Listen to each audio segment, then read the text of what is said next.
Good morning po. Alam niyo po, 2 linggo na rin ako hindi nakakapag-basketball eh. Nakakapag-practice. Alam mo, every Sunday bago ako pumunta dito, nagpa-practice muna ako mag-basketball.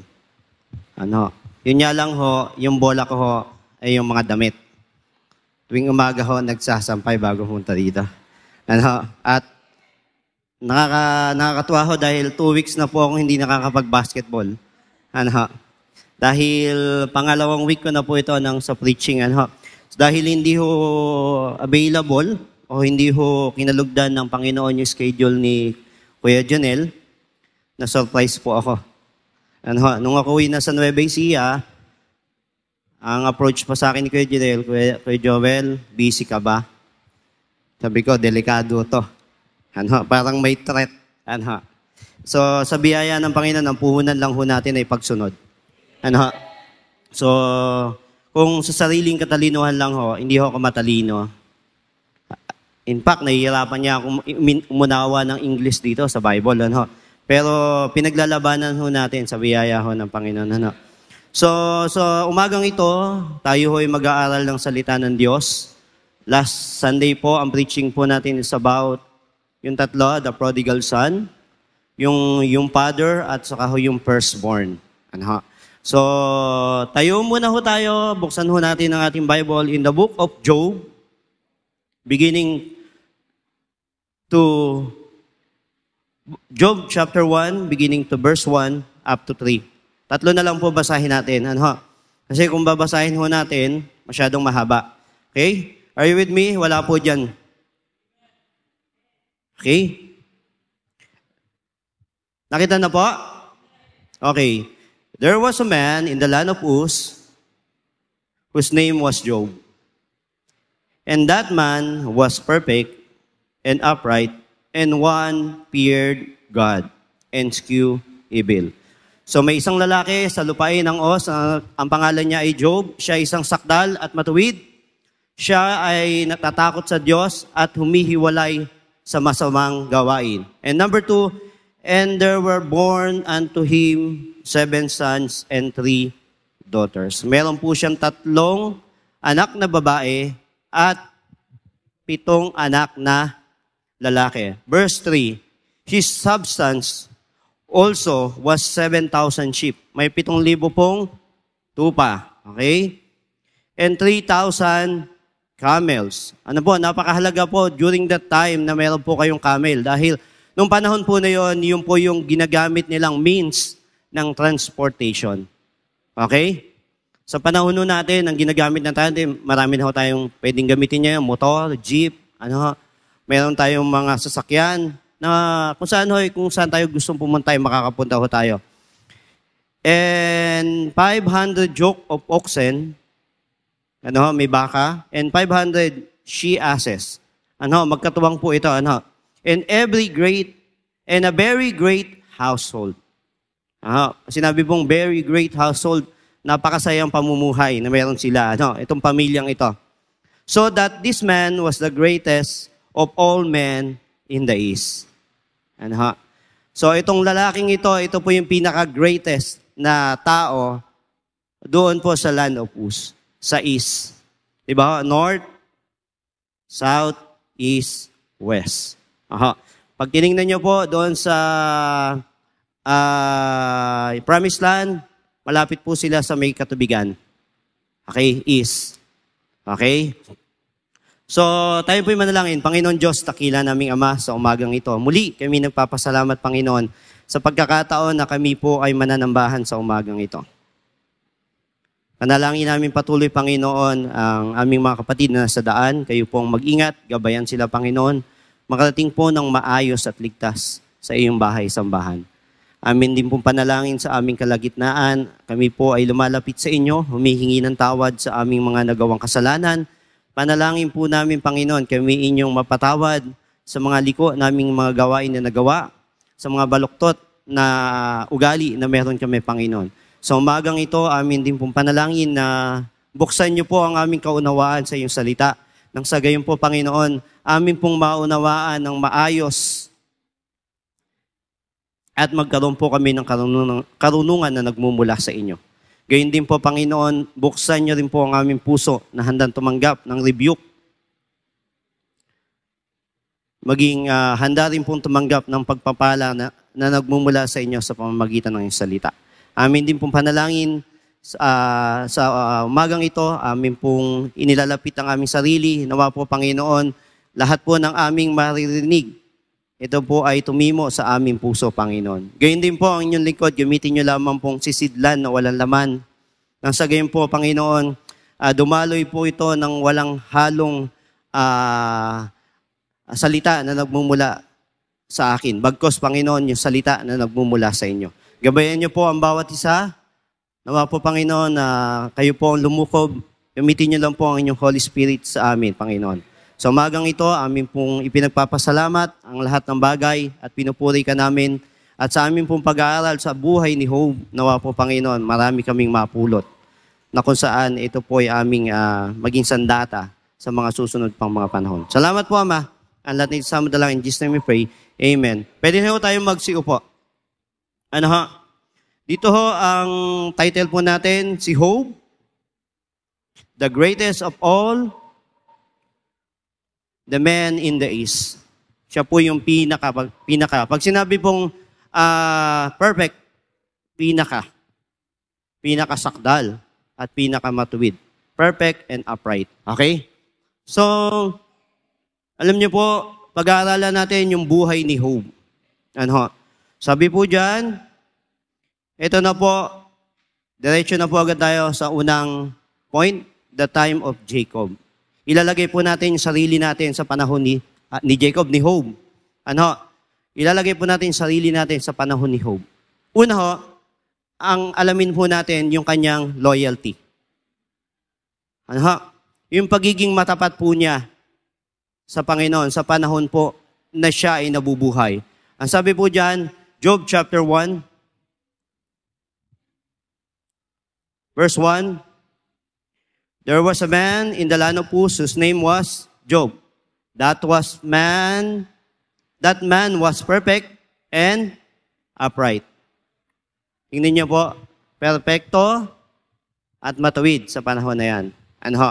So, mahirap pong gawin yan, tama ho ba? Pero dapat natin pagsumikapan.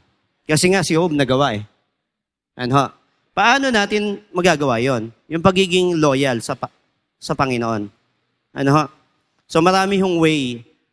Pwede ho tayong magsimba every Sunday, yung ginagawa po natin na to. Every Saturday, pwede ho tayong umattend ng prayer meeting. Pwede ho tayong makipag-fellowship sa kapwa ho natin mananampalataya. Para ho may taas yung level ng maturity pagdating po sa kabanalan. Ano ho? Marami hong paraan. Maaari ho kayong mag-devotion sa inyong tahanan. Ano ho? Maaari ho kayong habang kayo may ginagawa, uso naman ngayon ng mga Bluetooth speaker, di ba? Pwede naman ho yung headset, ano ho, habang kayo gumagawa, makinig po kayo ng preaching, madadagdagan po yung inyong spiritual maturity. Marami pong paraan. Ngayon po ay panahon na ng high-tech. Kailangan ho mag-adjust tayo na kung saan yung ating pong loyalty ay tataas pagdating po sa Panginoon. Ano? Tingnan niyo po yung pagiging matapat ni Job. Ano po? Later on ho, ito ay pinaka-introductory message po o topic. Itong point number 1. Okay. Point number 2, 1, yung sa kanyang paano siya nabuhay. Ang sabi po dyan, there was a man in the land of Uz whose name was Job, and that man was perfect and upright, and one feared God. Tingnan niyo po yung sikreto niya, yung pagkatakot po niya sa Diyos. And then, ano po, pag binasa niyo po yung kasunod, and eschewed evil. Humihiwalay po sa masama. Ano ha?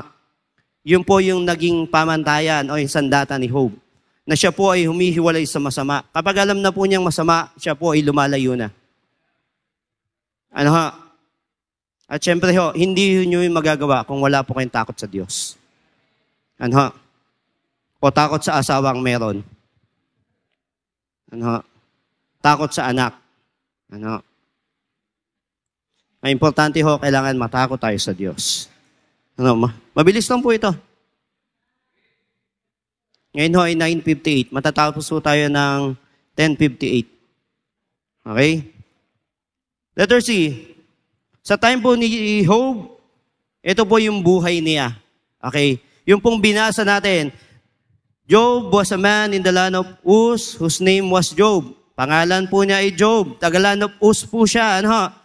Siya po ay matapat, matuwid, natatakot po sa Diyos at humihiwalay sa masama. At meron po siyang 7 anak na lalaki at 3 anak na babae. Ano? Take note nyo po ito, mamaya makikita nyo po kung bakit ko inuulit ito. And then, verse 3, ang sabi dyan, his substance is 7,000 sheep. Ano ha? 7,000 tupa and 3,000 camel. Ano po? And 500 yoke of oxen and 500 she-asses and very great household, so that this man was the greatest of all the men in the east. Kung titingnan niyo po, si Job ay milyonaryo sa panahon na yon. Okay ho? Maggawa po tayo ng mathematical computation. Ano ho? Meron siyang 7,000 tupa. Ang halaga po ay 1,000. Ilan na po ang value nun? 7 million? 7 million. Aha. May camel ho siya na 3,000. Sabihin nyo, magkano ang presyo ninyo? Sabihin ho natin na 2,000. 2,000 times 3,000, magkano po? 6 million? 6 million. 500 po yung kanyang yoke, yung oxen. Sabihin natin yung pares na yon ay 1,000. Magkano po yon? Magkano po? 500,000. Milyonaryo po si Job. Tama ho ba? Yung naniniwala po ako sa panahon po niya, siya po ay popular. Di ba kapag mayaman, milyonaryo, lagi po yan, kilala po ng mga tao yan, kahit hindi siya kilala. Tama ho ba? Yung popularity. Di ba? Yung power, meron po siyang power. Bakit to? Kapag mayaman ka, lahat po kaya mong bilhin. Tama? Sa panahon na yon. Ano ho? Baka ho si Job sa panahon na natin, ganun na lang magpalit ng iPhone. Ano ho? Kaya tayo ay nasa iPhone 6, siya ay nasa iPhone 15 na siya. So ganun ho siya kayaman. Ano ho? So, yung pong kanyang possession, talaga namang napakalaki, yung yaman. Pero, pag binalikan nyo po, yung Job chapter 1, ang sabi po dyan, perfect and upright. Na-handle niya po yung yaman na meron siya. Ano ho? Kaya ho, tinawag na great men of all in the east. Ano ho? Yan po yung buhay ni Job. Ano ho? Yan po yung kanyang loyalty, yung kanyang pong kabuhayan, yung living, at yung life na meron po siya sa panahon na yon. Ano po? Marangya po ang kanyang pamumuhay. Ano? Second point. Ito na po, the threat of Job. Ito na po yung pagkakataon na ang Diablo at ang Panginoon ay nag-close ng landas. Ano? Tingnan natin. Tingnan niyo po, meron pong paparating na malaking sakuna sa buhay ni Job. Ano? Kaya ho natin inaalam to, inaaral, baka humamaya sa panahon ho natin o sa ating buhay, meron ho pa palang parating na sakuna ay hindi ho tayo handa. Ano po itong sakunang ito? Ito po yung sakunang espiritual. Ito po yung labanan ng mga, espiritual sa espiritual. Ano ho? Hindi po yun sa ghost fighter. No? Ano Kuya Jello? Nakangiti si Kuya Jello. Okay. Tingnan ho natin. The threat to Job. Letter A, the conversation of God and Satan. Nakapag-usap po pala ito. Ano ho? Ang sabi po dito, Job chapter 1, verse 6 to 8, now there was a day when the sons of God came to present themselves before the Lord, and Satan came also among them. Alam mo, nakahalo si Satan. Ano? Sa panahon natin, kahit tayo nakikinig ngayon, baka ho katabi ninyo. Nakahalo po yan. Ano ho? Kaya huwag kayong matutulog. Baka ho mamaya magsuwagang kayo. Ano ho? 7, and the Lord said unto Satan, whence comest thou? Saan ka nang galing? Alam mo, itong si Satan talagang may pride to Ito yung sagot. Medyo lagyan natin ng twist. Then Satan answered to the Lord and said, from going to and fro in the earth. Medyo mayabang ang salitaan ito. Diyan lang, pabalik-balik lang ako. Diba? Akyat dito, baba dito. Ano po? Ganyan, yung salitang kalye. And from walking up and down in it. Sabi nyo? Naglalakad-lakad lang. Kaya kung mag-iingat kayo, baka makasalubong ninyo. Ano ho? And verse 8, and the Lord said unto Satan, how hast thou considered my servant, that there is none like him in the earth, perfect and upright man, one that feareth God and eschew evil. Nakita mo ba? Ano po sabi? Nakita mo ba si Job? Yung aking servant, yung aking lingkod na matapat, matuwid, at kinakatakutan ako, at humihiwalay sa masama. Ano po? Alam niyo po kung minsan, ganyan po talaga ang nangyayari. At hindi ho minsan, madalas. Ano ho? Ang kaaway ho ay gumagawa lagi ng paraan para po tayo sirain. 1 Peter chapter 5. Kuya, wala sa 1 Peter chapter 5, verse 8. Buksan niyo po ang ating Bible. 1 Peter chapter 5, verse 8. Ano po? 1 Peter chapter 5, verse 8. Be sober, be vigilant. Ano po sabi diyan? Because your adversary, the devil. Meron po tayong kaaway. Ano po? Sino yung kaaway natin? Yun po yung Diablo. Kailangan identify natin. Hindi po pwedeng hindi natin identify.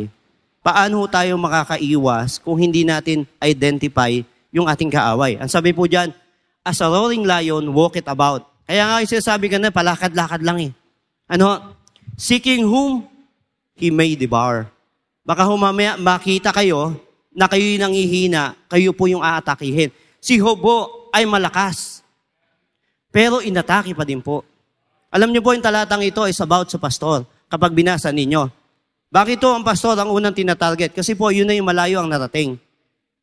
Paano ho tayo na hindi pa gaanon kalayo ang ating narating? Siyempre, lalo tayo ay kasama tayo sa listahan ng matutukhang. Diba? Kasama po tayo sa listahan na tayo po'y aatakihin.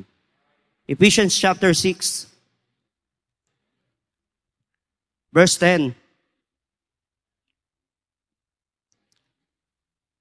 Ephesians chapter 6, verse 10.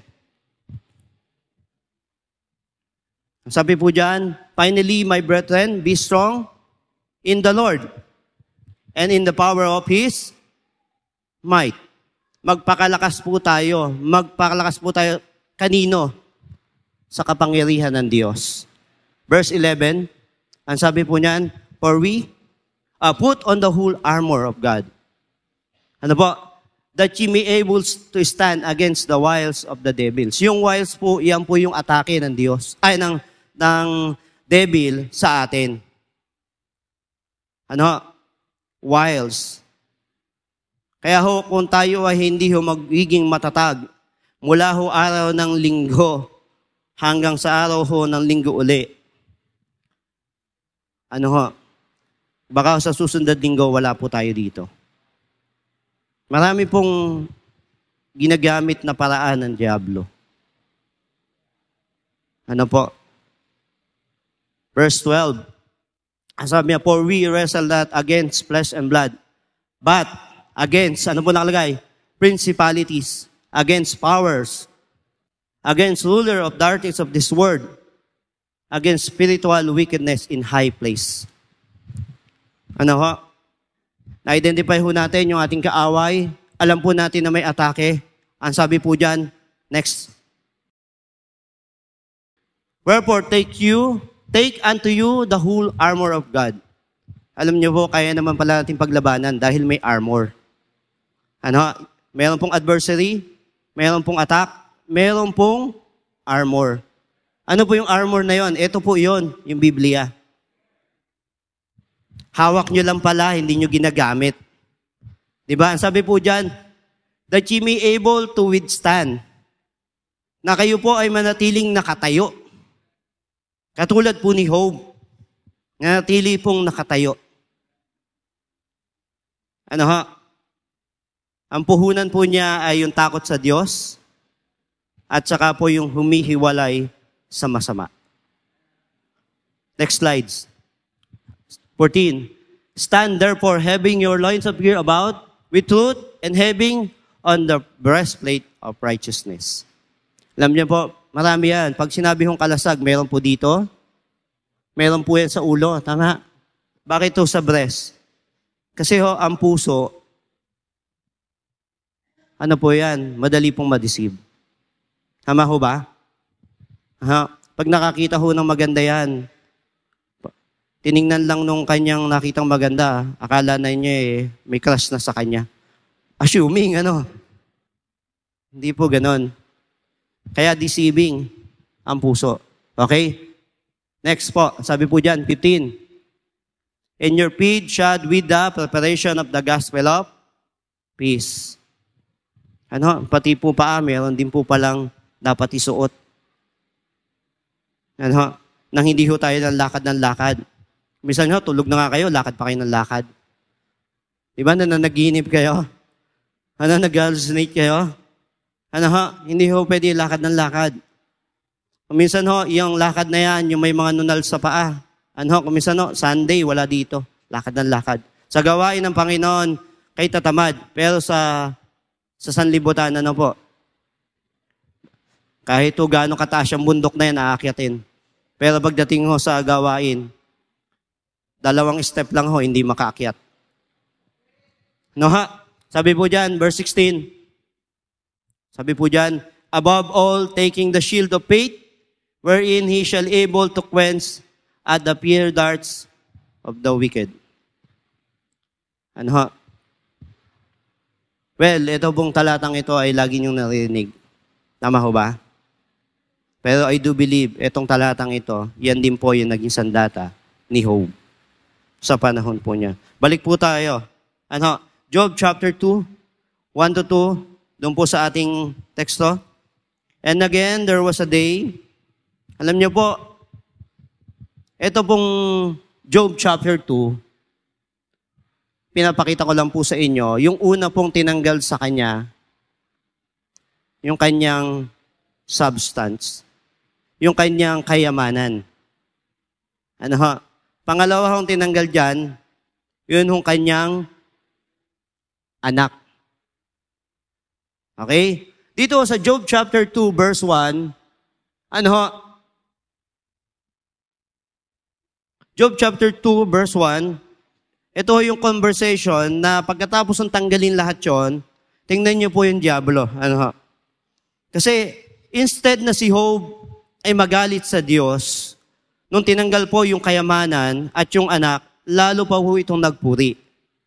At dito po sa talatang ito, ay kung saan kinumpunta na naman ng diablo ang Diyos. Ang sabi doon, and again, there was a day when the sons of God came to present themselves before the Lord, and Satan came also.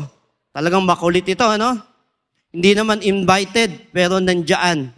Among them to present himself before the Lord. And the Lord said unto Satan, from where comest thou? And Satan answered the Lord and said, from going to and fro in the earth.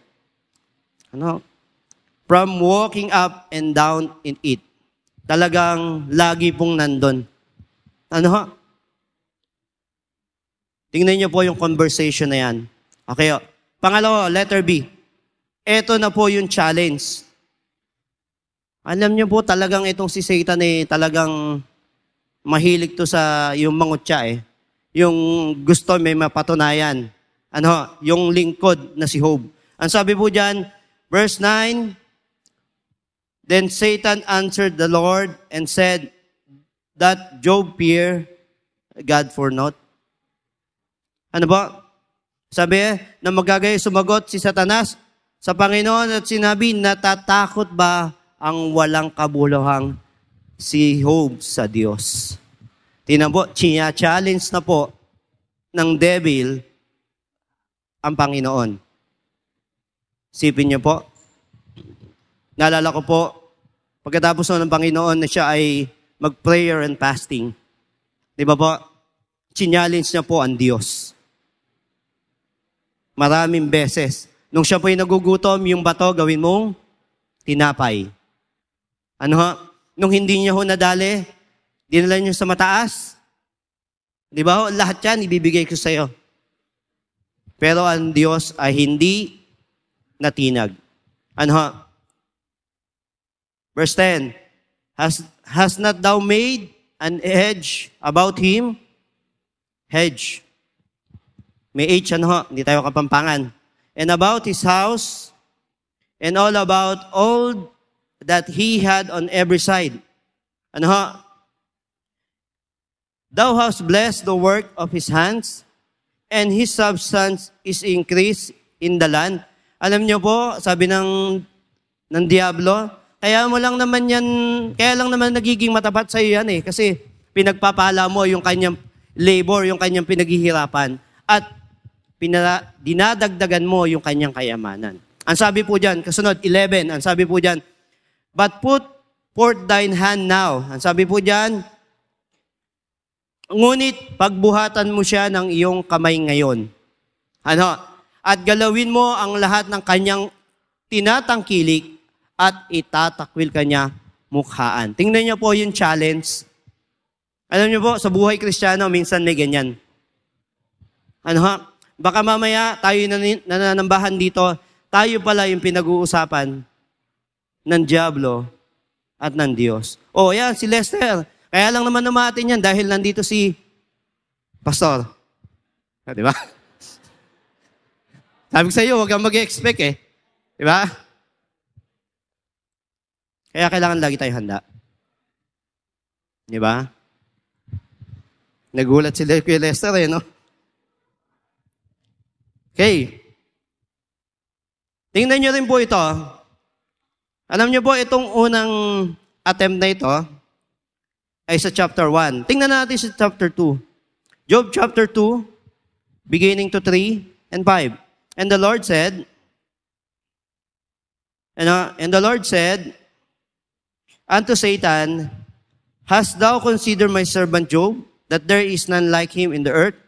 Wala po siyang katulad. Perfect and upright man, one that feareth God and eschewed evil. And still he holdeth fast in integrity. Although thou movest me against him to destroy him without cause. Ito po yung, sa chapter 2 po na ito, nawala na po lahat ng kanyang tinatangkilik. Ano ha? Yung challenge po kanina, nagawa na po yon. Sabi po dyan, verse 4, and Satan answered the Lord and said, skin for skin? Yeah, all that a man hath will he give for his life. 5, but put forth thine hand now and touch his bone and his flesh, and he will curse thee thy face. Sabi niya, ang tao talagang si Job gagawin ng lahat, di ba? Sa kanyang wala tayo? 4. At si Satanas ay sumagot sa Panginoon at sinabi, balat kung balat, oo, lahat ng tinatangkilit ng tao ay bibigay dahil sa kanyang buhay. Pero ang sabi po dito, 5, ngunit pagbuhatan mo ngayon. Di ba po? Sumagot po ang Panginoon, sige, pagbuhatan mo si Job, huwag mo lang papatayin. Baka humamaya dumating sa atin yung pagkakataon na tayo magkasakit na katulad ni Job. Si Job po ay physical sa labas, pero masakit po yon. Ano po yung meron siya? Sore boils. Tama, pigsa. Alam niyo po, buong katawan. Napakahirap po. Yung isa nga lang pigsa Pagka ho tinubuan kayo sa tuhod, hindi kayo makalakad, tama ho ba? Ang pigsa pa naman tumutubo sa puwet at saka po dito. Tama ho ba? Pagka ho yan tumubo sa puwet ninyo, hindi nyo ho magagawang umupo. Tama ho ba? Pero po si Job, ang tumubo pong pigsa ay mula sa kuko hanggang sa may ulo. Wala hong mapaglagyan sa ganong kadami. Tingnan niyo po yung challenge. At nag-response ang Panginoon. Sige, challenge accepted. Sige, gawin mo yan. And then, letter C, tingnan niyo naman po yung condition na hiningi ng Diyos kay Satan. Job chapter 1, verse 12, and the Lord said unto Satan, behold, all that he had his is in thy power, only upon himself, put not forth thine hand. Huwag mo lang pagbubuhatan. Ito po yung sa chapter 1. Huwag mo lang pagbubuhatan, huwag mong sasaktan si Job. Kuhanin mo na lahat. Kuhanin mo na lahat. Alam niyo po, napakahirap po na ikaw ay magbaback to zero. Tama ho ba? Alam niyo po, lalo na kung sa sitwasyon na natin, tayo ay may anak na maliit. Tama ho ba? Yung lalo na po kung naggagatas. Lalo na po kung yung anak natin ay may sakit. Di ba ho? Siguro ho, yung araw gagawin natin gabi. Pero tingnan niyo po ang patotoo ni Job. Napakatindi po, ano? Ang sabi niya, sige, kunin mo na lahat. Basta wag mo lang kukunin ang buhay ni Job. Paano ho kung ganun po yung kondisyon ng hingi ng Panginoon kay Satan at tayo po yung nasa sitwasyon ni Job? Di ba po ang hirap? Kaya ho, gamit na gamit si Ephesians chapter 6, 10 to 18. Ano? So, ang ginawa ho, kung titingnan ho natin dito, ano ho, ang ginawa ho ni Satan, kinuha ho yung 7,000 tupa. Ang ginawa ho, pinaulanan ho ng apoy, namatay po lahat yun. Nawalan ho siya ng milyon-milyon sa panahon ho natin. Ano ho, ninakaw po yung oxen, yung pong magkatuwang na yon, ninakaw po iyon. Nawalan ho siya. Ano ho? Nag-report ho yung kanyang kaisa-isang servant. Sabi niya, Panginoon, Panginoon, dumating po ang mga Chaldeans, kinuha po yung ating alagang hayop. At pinagpapatay. Kasama po yung mga nagbabantay. Ano ho? Panginoon, Panginoon, umulan po ng apoy, kumidlat po. Tinamaan po yung nagbabantay at kasama yung tupa. Ano ho? Hindi pa natatapos yung isa. Dumarating na naman yung kanyang servant. Panginoon, Panginoon. Ano po? Yung pong anak ninyo, umihip po ng malakas na hangin habang sila'y kumakain. Nadaganan po sila. Namatay. Ako lang po ang nakaligtas. Di ba po masakit yun? Tapos may matitira sa'yo yung asawa mo. Yun lang ang tinira. Later, malalaman natin bakit itinira yung asawa. Pwede naman unahin yung asawa no? Biro lang. Biro lang. Job chapter 2 verse 6, and the Lord said unto Satan, behold, he is thine hand, but save his life. Eto na po yun. Pagkatapos nila magkaroon ng conversation, nagkaroon po sila ng agreement. Yung challenge po na hiningi ni Satan sa Panginoon ay inaccept po ng Panginoon. Okay, pagkatapos nila mag-usap. Okay, ang sabi po dito, number 3, the test of Job. Una, sa mundong ito. Alam niyo ho, kapag ganong kakayaman, baka lahat ho ng magustuhan ninyo, ay po pwede nyong kunin. About si King Solomon, Diba ho? Nagkaroon siya ng maraming asawa. Kasi mayaman siya eh. Nandun yung kanyang power, di ba? Oh, kahit sino yung makita niyang babae, pwede niyang gawing asawa. Pero hindi po niya ginawa. Di ba po? James chapter 4, verse 4.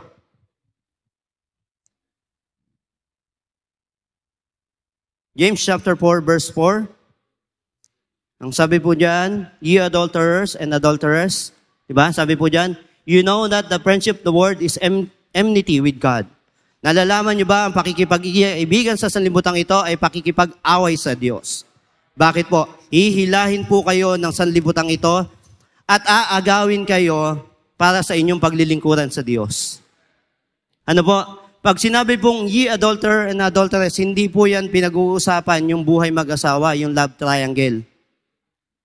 Ano? Yung adulterer po dyan, adulteress, yan po yung ikaw ay naligtas na, babalik ka pa doon sa dati mong buhay. Yun po yung pangangalo niyang spiritual. Yun po yung tinutukoy sa Book of James. Ano, wag ho kayong misinterpret na yan po ay about physical. Ito po ay spiritual. Okay? Ang sabi po dyan, whosoever therefore will be a friend of the world is the enemy of God. Gusto niyo po ba yun? Marami ho sa Bible na naging kaaway ng Diyos. Ano ho? Ligtas po siya, bumalik siya. Sa madaling salita, nag-backslider. Ano? Tandaan niyo po ang backslider, lahat ng gagawin niyan, sa tingin niya laging tama. Pero ang Panginoon ang sumasala po niyan. Hindi ho lahat na nagbabackslide ay wala po dito. Ano, minsan present po yan. Ano, bakit to? Ang puso ho natin, doon ho malalaman kung ikaw ay backslider. Mayroon nagsisimba pero wala ho sa kanilang puso. Nagsisimba ho sila dahil ritual na lang. Dahil ho yun ang nakasanayan nila. Ano ho? Kaya nga ho, siguro, kung mapapansin nyo, laging binabanggit yung Romans 12, di ba ho? Nung last preaching, sinabi ko na po, yung paglilingkuran natin, gawin nating counted. Ano ho? Yung paglilingkuran, gawin nating mabangon samyo. Ano ho? Magkaroon tayo ng sakripisyo. Speaking of sacrifice, ano ho? Yung oras ho, ang ating sinasacrifice. Pwede rin tayo mag-sacrifice ng ating mga pinansyal, yung meron po tayo. I do believe, ito pong si Hope, nagbibigay po ito ng sacrificial offering. Sacrificial giving. Ano ha? Bukod po doon sa systematic na giving. Ano ha? Ang sakripisyo ho, lilinawin ho natin, ang sakripisyo, hindi po yung tithes and offering na binibigay nyo dito. Pag sinabi yung sakripisyo, yan po yung pag nagbigay kayo, kailangan ho walang kapalit. Kapag ho kayo nagbigay dito, saan po ba napupunta yan? Pinambabayad ito sa kuryente, pinambibili yung electric pan. Kapag ho kayo nakaupo dyan at kayo'y nahahanginan, hindi ho sacrificial yan. Kasi meron kayong in return sa atin. Di ba po? Ang sakripisyo, pag nagbigay tayo, wala ho dapat babalik sa atin. That is a sacrificial giving. Ano? Okay.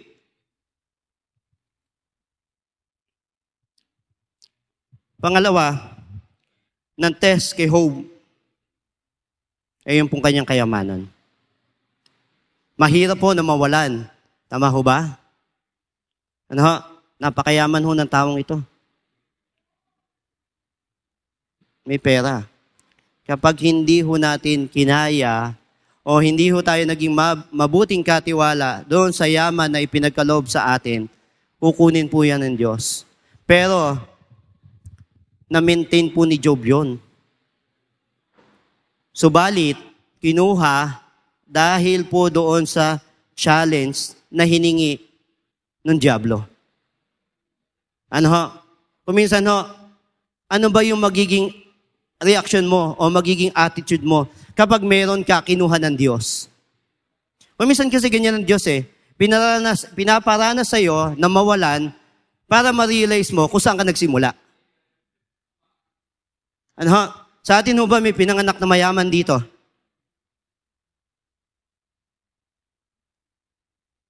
Wala, di ba?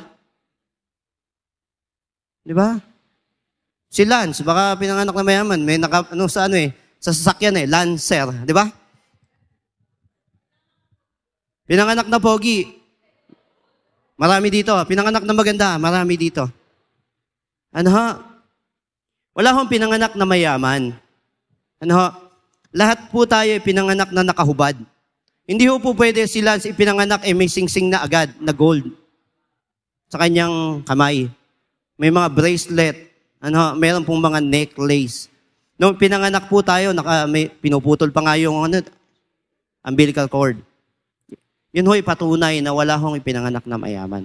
Ang Panginoon ang nagbibigay ng yaman. Sa anong paraan? Yung katulad po ng sikreto ni Job. Yung pagkakaroon ng takot at humihiwalay sa gawaing masama. Ang sabi po dyan, Job chapter 1, 14 to 17, and there came a messenger unto Job and said, the oxen were plowing. Ito po yung sinasabi ko sa inyo, nag-aararo po. And the Sabines fell upon them and took them away. At pinatay po yung servants, yung nag-aalaga ng oxen. Verse 16, while he was yet speaking, there came also, sabi ko sa inyo, hindi pa ho natatapos, dumarating na naman po yung kanyang tagapag-alaga, yung servant, and the fire of God fallen from heaven, had burned up the sheep. Napakasaklap, And 17, while he was yet speaking, hindi pa rin ho tapos. Ang sabi niya, there came also another and said, the Chaldeans made out of 3 bands, 30 tong, and fell upon the camels and carried them away. Kinuha po lahat. Napakatindi ng pagsubok. Napakatindi ng pagsubok. Kuminsan ho tayo, nilalagnat lang, may sinat lang, wag nang lagnat. May sinat lang, hindi magsisimba. Tama ho ba? May sipon lang, hindi magsisimba. Ano po? Sabi po sa Proverbs chapter 22, verse 1, a good name is rather to be chosen than great riches, and loving favor rather than silver and gold. Mas mabuti hong piliin yung mabuting pangalan kaysa po kayamanan. Ang kayamanan, mawawala yan Meron hong namatay, nakalawit ho yung kamay. At meron naman nung namatay, na alam nyo yung tabla lang, yung pinagtagpi-tagpi, nagkita sila sa langit. Pareho silang wala hong bitbit. Ang tinanong ng Panginoon, anong bitbit mo sa mahirap? Pananampalataya.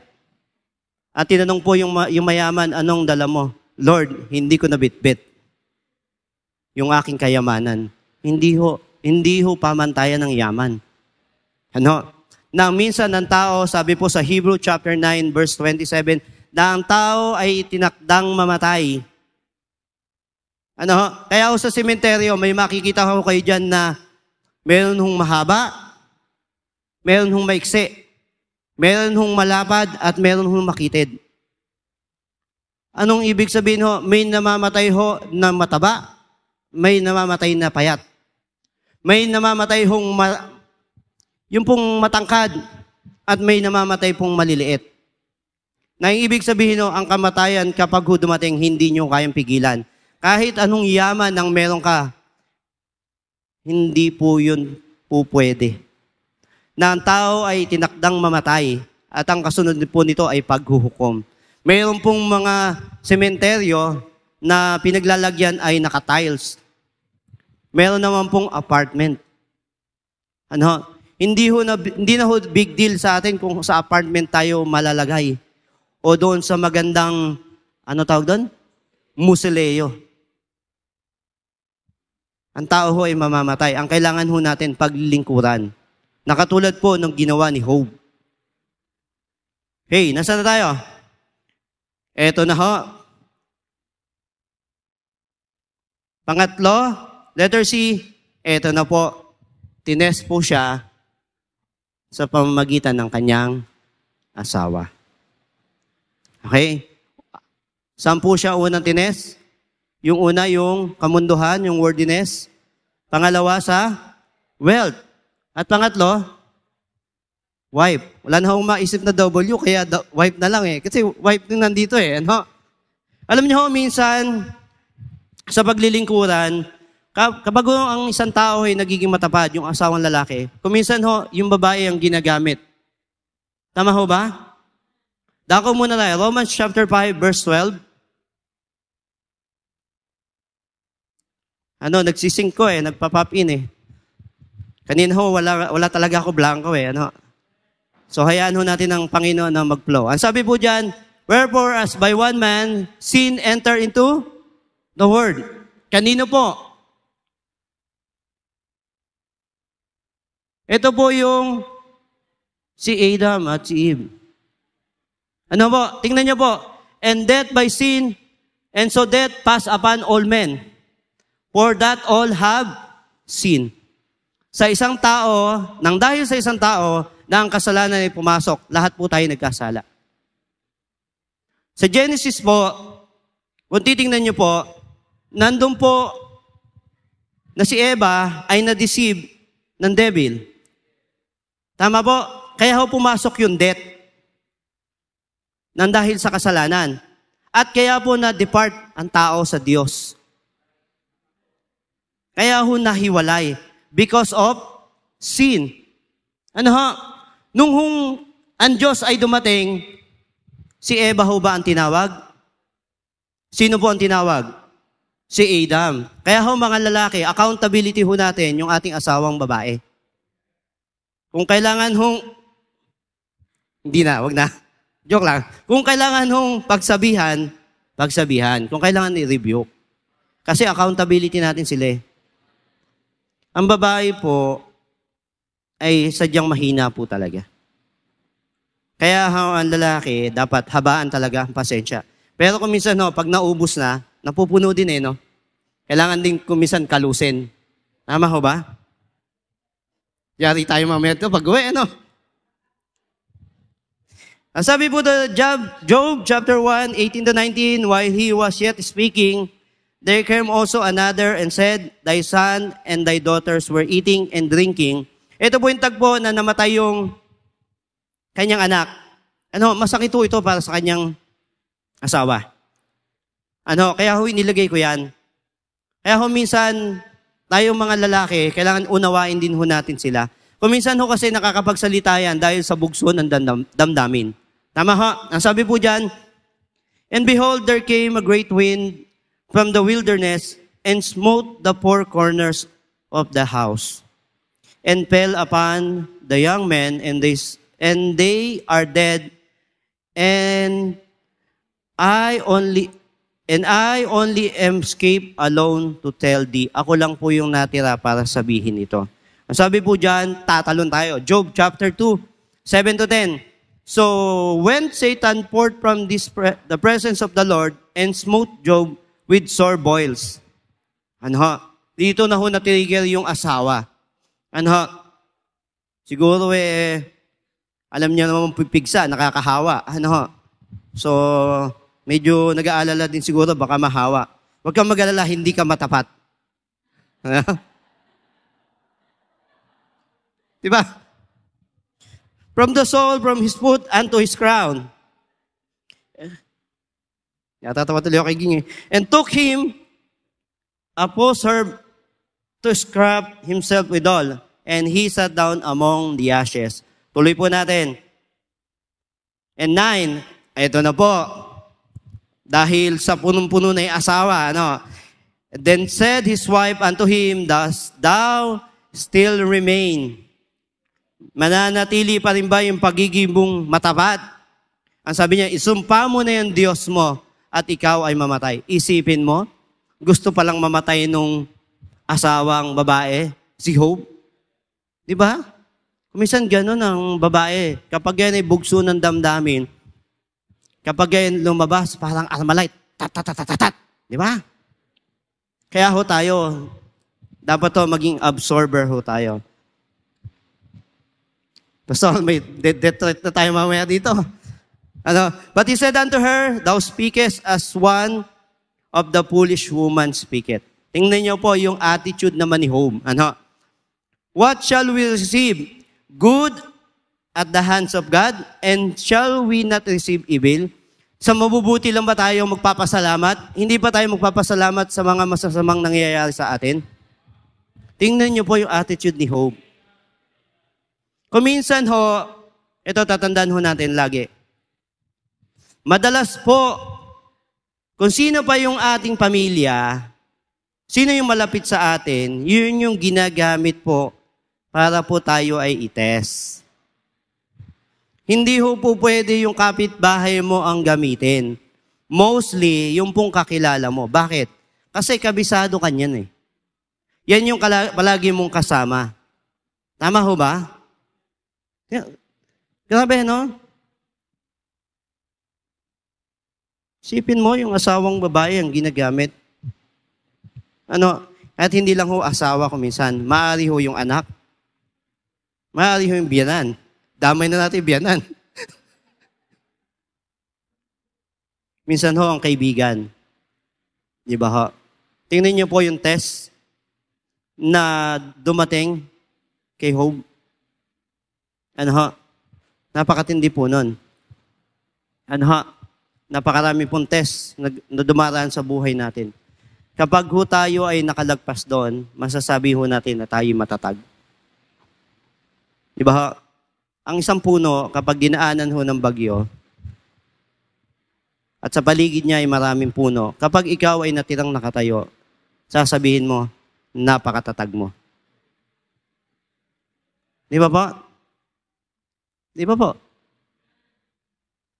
Tandaan niyo po, ang hindi sumusuko, yun po ang nagwawagi. Pangapat, sa kabila po ng kanyang tests and trials na inabot, tingnan naman po natin yung testimony ni Job. Yung una po, ano yung number 1? Na letter T? The time of Job, sa panahon niya. Pangalawa po? Ano ba yung pangalawa? The threat. At pangatlo? Test. At pangapat ho, yung testimony naman po ni Job. Silipin po natin yung kanyang testimony. Unang testimony na meron siya ay yung testimony po niya sa kanyang pamilya. Job chapter 1, nung nabubuhay pa po yung kanyang anak. Job chapter 1, beginning to 4, up to 5. Ang sabi po dyan, And his son went and peace in their house, everyone his day, and set and called for their 3 sisters to eat and to drink with them. Nagpe-fellowship po ito. Yung kanyang 7 anak na lalaki at 3 anak na babae. And it was so, then the days of their feasting, they were gone about, and Job sent and sanctified them, and rose up early in the morning, and offered burnt offerings according to the number of them all. For Job said, It may be that my son have sinned and curse God in their hearts.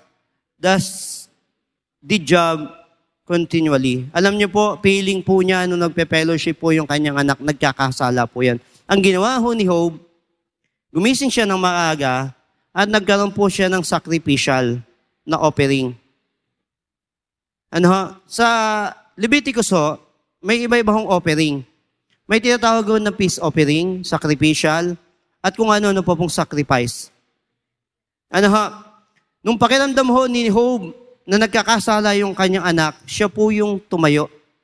Siya ho yung gumising na maaga at nag-offer po siya sa Panginoon.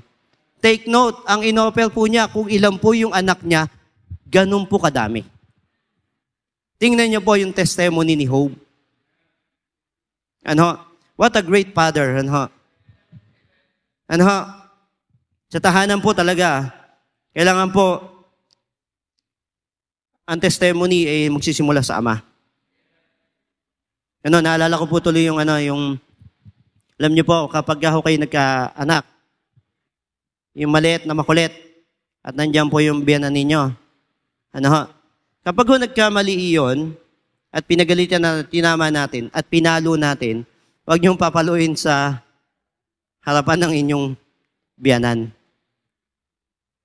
Ano ho? Bakit ho? Kasi ho, yung bata ho, tatakbo ho yan sa biyanan. Lola, pinapalo po ako ng aking tatay at nanay. Di ba? Ano? Meron pong pastor. Yung anak niyo po ay pastor din. Siya po ay pastor. Yung unang pastor, yun yung lolo. Yung pangalawang pastor, yun po yung tatay. Di ba po, ang sabi sa Bible, huwag mo ilalayo ang pamalo para sa pagkokorek ng bata. Nagkasala po yung kanyang anak. Ano? Nung kanyang papaluin, ano? Ang sabi ng kanyang tatay na pastor, anak, pagpapaluin mo yan, pwede ba lumayo ka muna? Alam niyo po kung minsan, ganun po yung mga biyanan eh. Ano po? Ano po yan eh? Nasasaktan po yan. Pero kung gagawin ho natin para sa Panginoon, mauunawaan po nila yan. Ano ho? Bato tayo napunta doon. Ano ho? Dahil sa anak. Ano ho? So, nag-offer ho si Job ng offering para ho sa kanyang 10 anak para sa Panginoon dahil pakiramdam ho niya, siya po ay nagkakasala. Kuminsan ho, di ba ho tayo kuminsan, pakiramdam natin, sa gabi ho ba, naiisip nyo din na, parang nagsiself-pity na, Lord, nagkasala po ba ako sa inyo? Yan daw, di ba? Lalo na pag-araw ng Sabado, di ba? Kuminsan pagdating ng linggo, kuminsan nandyan tayo para mag-offering. Lord, nagkulang pala yung yung ginawa kong kabutihan sa inyo. Ito yung pwede kong gawing in return. Di ba po? Lord, nagkulang po sa inyo. Sa araw po ng susunod na Sabado, kahit hindi po akong cleaners, ako po maglilinis. Di ba po? May ganyan tayong pakiramdam minsan, di ba? Tama po ba? Alam niyo po, maganda po yun kasi kinakausap kayo ng Holy Spirit. Pinapaalala sa inyo na mayroon tayong pagkukulang. Job chapter 2, 9 to 10. Tingnan niyo po doon. Sa chapter 2 po tayo, tatlong chapter lang po ang kinuhanan ko po. Ano? Then said his wife unto him, Thou still retain thy integrity, curse God, and die. But he said unto her, Thou speakest as one of the foolish men speaketh. Tingnan niyo po ito. Yung patutuo po nito, ito po yung patutuo na niya sa kanyang asawa. Sa kabila po na nangyari, si Job, yung kanyang patutuo, ay naging mabuting asawa ho. Siguro kung ito hindi believer, baka nasapok yung asawa eh. Di ba? Baka ho nabugbog.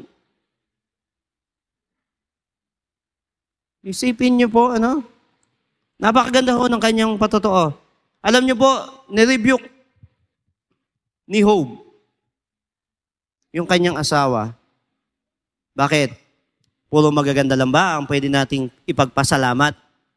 Yung mga masamang nangyayari, ipagpasalamat natin din po yan. Di ba po?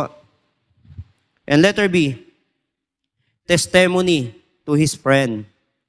May tatlo siyang kaibigan. Job chapter 2, 11 to 14, Now, when Job's 3 friends heard of all this evil that was come upon him, they came everyone from his own place. Iba-ibang lugar po ito.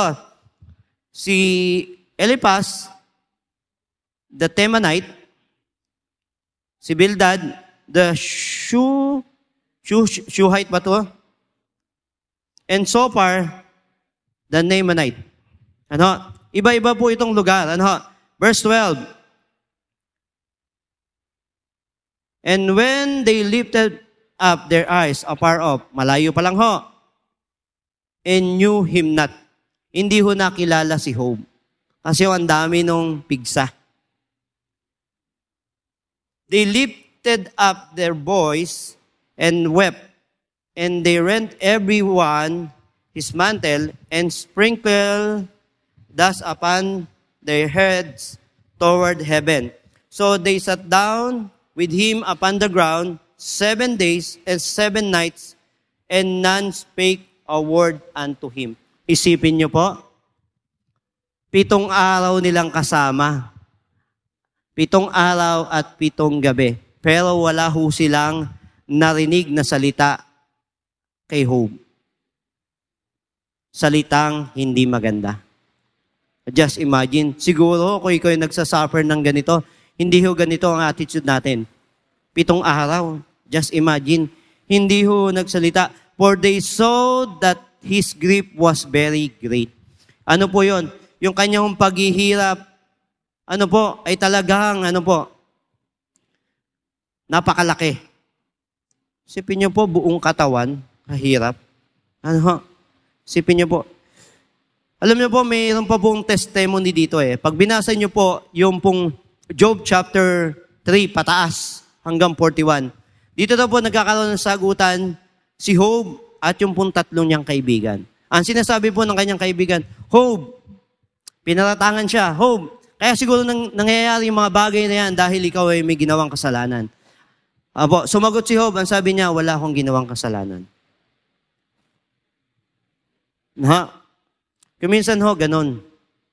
Pinagpipilitan ho ng kanyang kaibigan, kay Job na siya ay nagkasala. Kaya siguro kinuha yung iyong asawa at ang iyong kayamanan dahil, may ginawa kang kasalanan. Pilit nilang pinaamin. Pero si Job, ang sabi niya, wala akong ginawang pag-disobey sa Panginoon. Ano po? Malapit na po tayo matapos. Letter C, yung testimony po niya sa Lord, yung ating Father. And the Lord said unto Satan, Job chapter 1, verse 8, tingnan niyo po yung testimony, there is none like him in the earth. Wala pong katulad sa panahon na siya'y nabubuhay. Tingnan naman natin sa Job chapter 2, verse 3. Still he holdeth fast his integrity. Pag sinabi pong hold this, pinangahawakan pa rin niya yung kanyang pagiging matapat sa Diyos. Sipin niyo po si Job. Well, ito yung mabuting aral na pwede nating kuhanin kay Job. Last, na letter T, the teachings on Job's life. Ano yung mapupulot nating aral? Okay? 3 L lang naman po ito. At dyan ho tayo magtatapos. Letter A, si Job po ay marunong pong makinig sa Diyos. Tandaan niyo po, sa lahat ho ng great men sa Bible, even hindi great men, lahat po ng Bible character, lahat ho ng hindi marunong makinig, napapahamak. Kailangan ho natin marunong makinig. Ang sabi po dito, Job chapter 42, ito po yung huling chapter. Here I beseech thee, and I will speak, and I will demand of thee, and I declare thou unto me. Verse 5, I have heard of this by hearing of the ear, but now my eye seeth thee. Wherefore I abhorred myself and repent in the dust and ashes. Alam niyo po, itong tagpong ito ho yung kinumpronta po ni Job ang Panginoon. Kailan pa ba ako maghihirap, Panginoon? Diba? Ang sabi niya, gusto kong makita ang Panginoon. Gusto kong marinig. Alam niyo po, ang sabi ng Panginoon, bakit? Alam mo ba kung gaano kalawak nung nilalang ko ang mundo? Alam mo ba na pinigilan ko yung tubig, hanggang dito lang po yan. Anong nalalaman mo? Nirebuke po siya ng Panginoon. Alam niyo po, ang magandang attitude ni Job, nakinig po siya. Nakinig po siya. Sa buhay ho nating mga Kristiyano, kailangan ho marunong makinig. At hindi lang ho basta pakikinig. Meron hong nakikinig na hanggang dito lang po yon. Kailangan po marunong din po tayong mag-absorb. Ibig sabihin sa absorbing, kung salita po ng Diyos, kumbaga sip-sipin mo, katasin mo pa, hanggat kaya mong katasin. Ano? Kapag sinabing pakikinig, hindi ho natatapos doon. Inabsorb mo, kailangan meron din application. Doon nyo makikita kung talaga siya ay nakinig. Marunong siyang makinig doon po. Ano? Letter B. Job leaned unto God. Ibig sabihin po, ang naging sandalan po ni Job sa kanyang mga pagsubok ay ang Diyos. Kayo, sino ang inyo pong sinasandalan? Si Bombay, si 5-6 kapag nawalan kayo ng pambayad ng kuryente? Ano ha? Ito kung si Job, ang naging sandalan po niya ay ang Diyos. And the Lord turned the captivity of Job when he prayed for his friend. Ito na ho yung tatlo. Tingnan nyo sa Job chapter 42:10. Pababa ho. Kung mamaya ho, assignment nyo na lang, basahin nyo na lang ho. Ang sabi ng Panginoon, kayo, ikaw at ang dalawa mong kaibigan, yung tatlo yun si Bildad, si Eliphaz. Sabi niya, ikaw at ang dalawa mong kaibigan, nagkasala sa akin. Hindi katulad ni Job, sinabi yung katotohanan. Ano ho? Nagkasala kayo. Pumunta kayo kay Job, kuhanin nyo yung 7 tupa at 7 toro. Ibigay nyo sa kanya.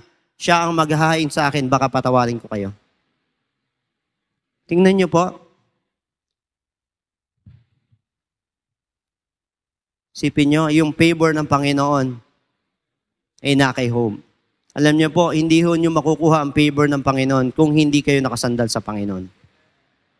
Diba? At kung titingnan nyo, also the Lord gave Job twice as much as he had before. Ano ha? Dinoble niya ho yung kanyang kayamanan. Pero yung pong anak, hindi dinoble. Pero kung babasahin nyo po, nagkaroon po uli ng 7, hindi ko kaya, 7 anak na lalaki at 3 anak na babae.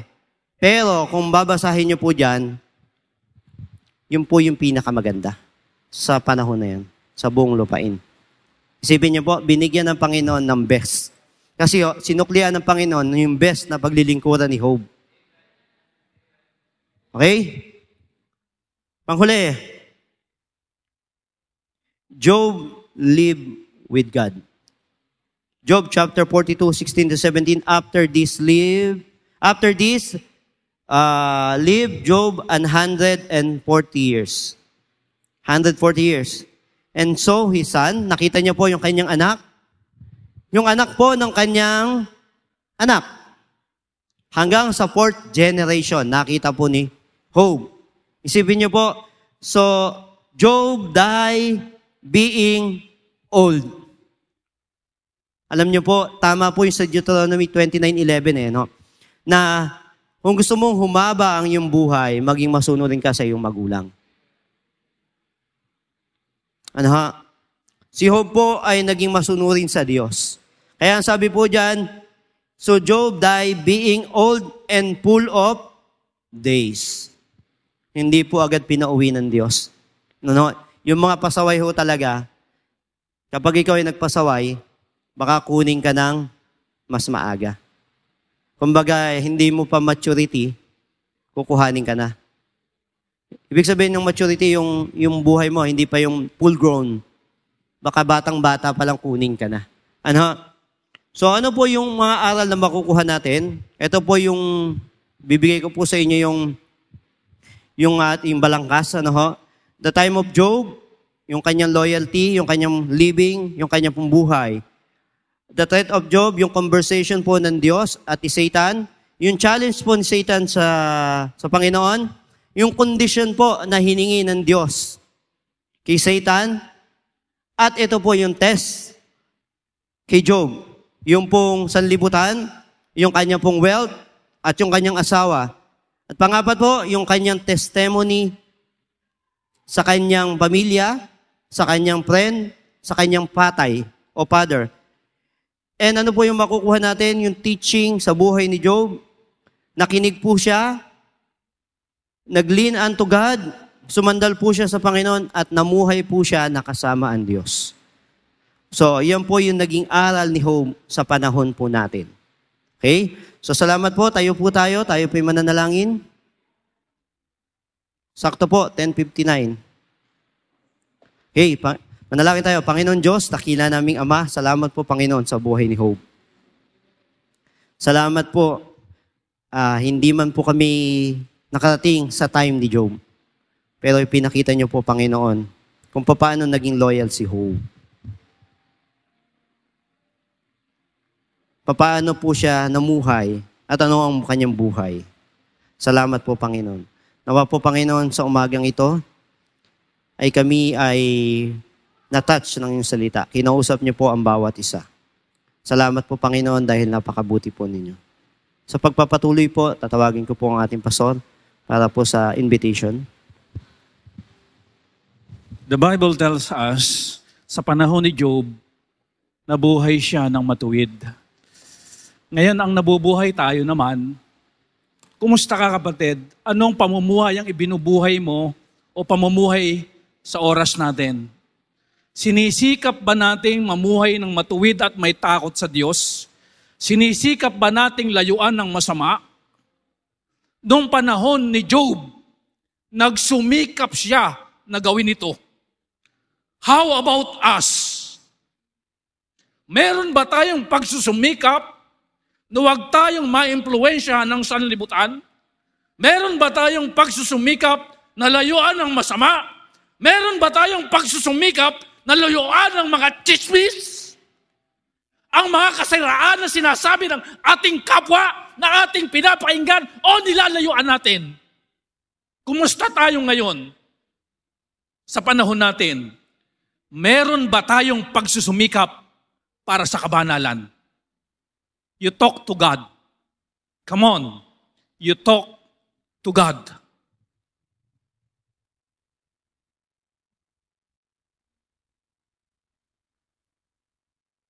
Ngayon, pag tiningtan tayo ng ating Panginoong Diyos, masasabi ba ng ating Panginoong Diyos, itong anak ko na ito, wala siyang katulad?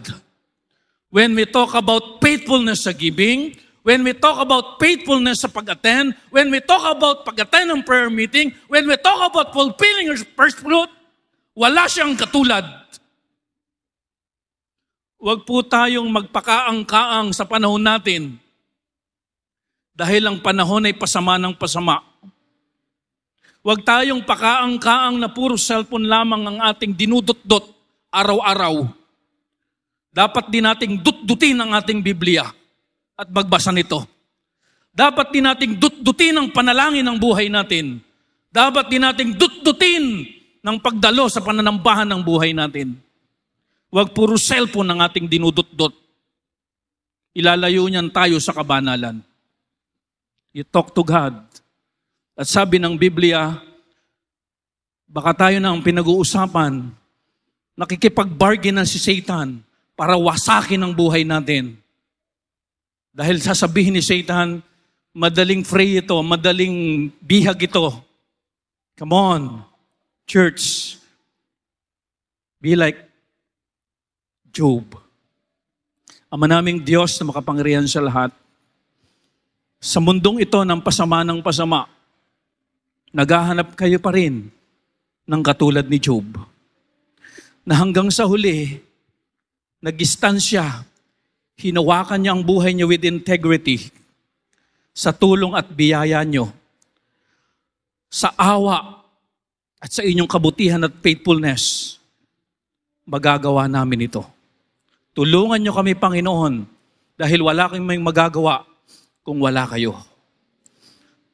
Salamat po at sa mga bisitang narito ngayon, kung hindi mo patiyak ang langit, ang Panginoong Kristo na ang nag-alay ng kanyang buhay para magkaroon ka ng tagapagligtas.